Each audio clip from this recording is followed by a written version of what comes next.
welcome back to my channel, and today is going to be a skincare product review day. And this is a product I've been using for a few months now, and I actually like it. I'm kind of surprised that I like it as well as I do. And the product I am going to be reviewing is the Boots Expert Sensitive Gentle Cleansing Wash.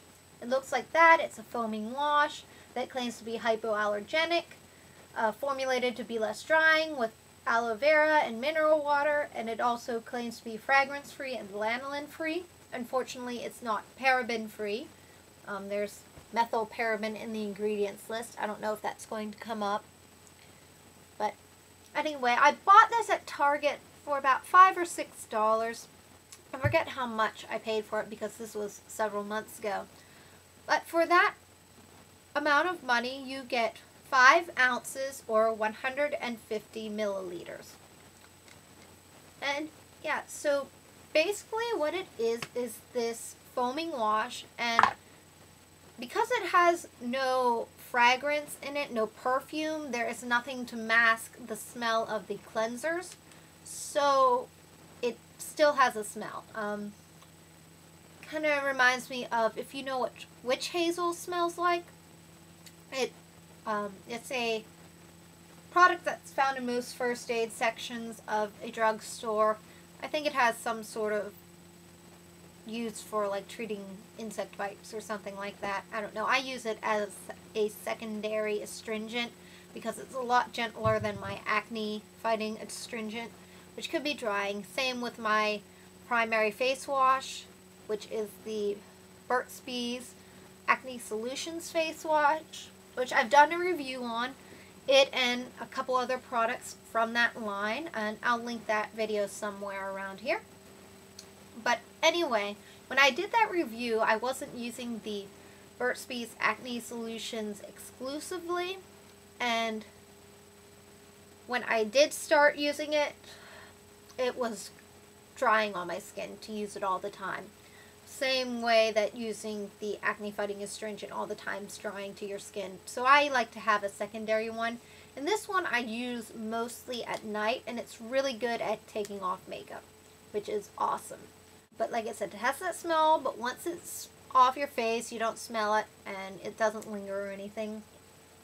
And yeah, so normally what I'll do when I use this is I'll wet my face according to the instructions. I'll wet my face first, then rub this over it, and then I'll rinse it off, and my face will be clean and ready for my astringent and my moisturizer.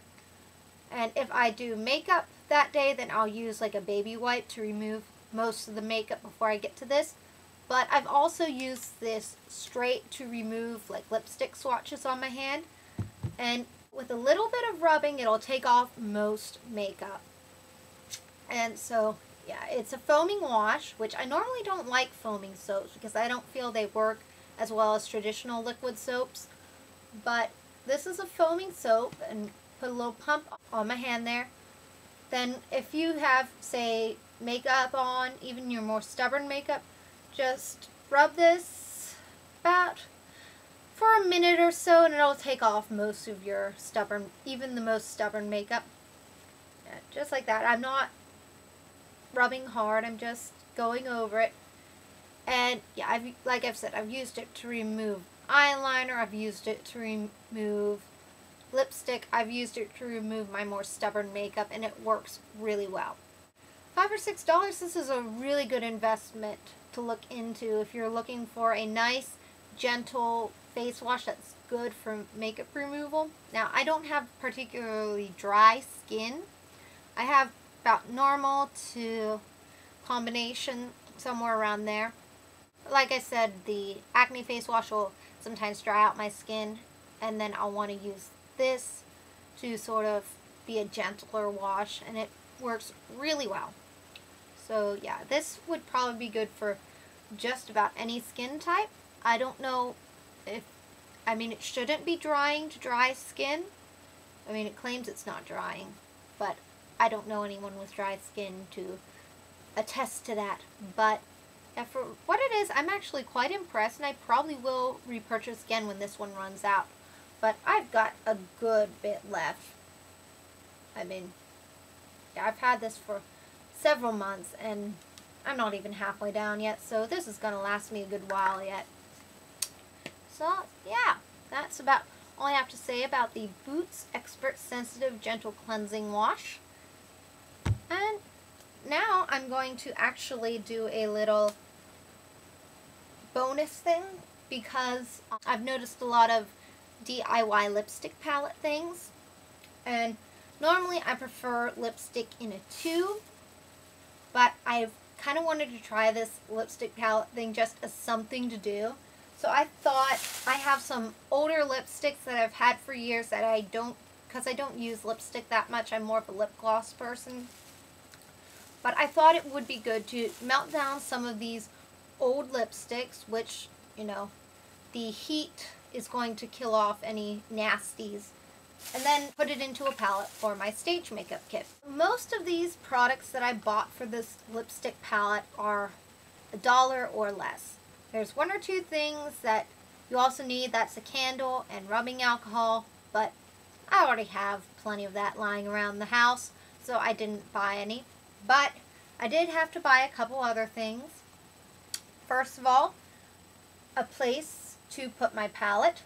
I found these in the craft section. It's a beater's donut, but these were $1 each at Walmart, and there's just 6 little sizable compartments, if you can see that, which I thought would be really handy for a lipstick palette. So I got 2 of these because I have 8 lipsticks I want to put in a palette. This one you can actually open it up and see, but yeah, pretty nice, solid.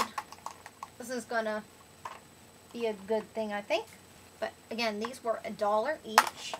I also picked up a little coffee scoop because I didn't feel right using a spoon we used to eat to melt lipstick. So yeah, I just wanted to pick up a little stainless steel thing. I wanted a measuring cup with a spout. Unfortunately, they didn't have those. So I picked this up. I think this was like $1.30 to $1.50. Little stainless steel, good size. Also, you need something to scoop out the lipstick and cut the lipstick and stir up the lipstick and whatever. And yeah, I didn't want to use one of our knives that we use to eat again to do lipsticks, so I wanted to pick up a little metal spatula. You want something that's not going to melt over a candle, so that's why the stainless steel cup. And this is a little screwdriver that I found for $1, but it's a little flathead screwdriver. So I thought that would work really well as like a little spatula type thing. I wanted to get a more traditional spatula, but the only one they had, they didn't have a price tag on it, and I didn't want to be surprised by it being like $5 when I got to the register. So I went to the hardware section, found these little screwdrivers for $1, and just picked one up. And once I sanitize it, it'll be just as well. So, other than little thingies to make your palette, your little palette itself, your melting cup, and your little spatula diggy out thing, you need lipsticks, of course, which mine are in another room. I'm not going to show you them because they're kind of grody looking. And yeah, like I said, a candle and some rubbing alcohol, which I already have. So I'm going to see how this works, and maybe I'll do a tutorial. But anyway, as always, hope you enjoyed this review / mini lip palette prep haul. And have a great day. Bye.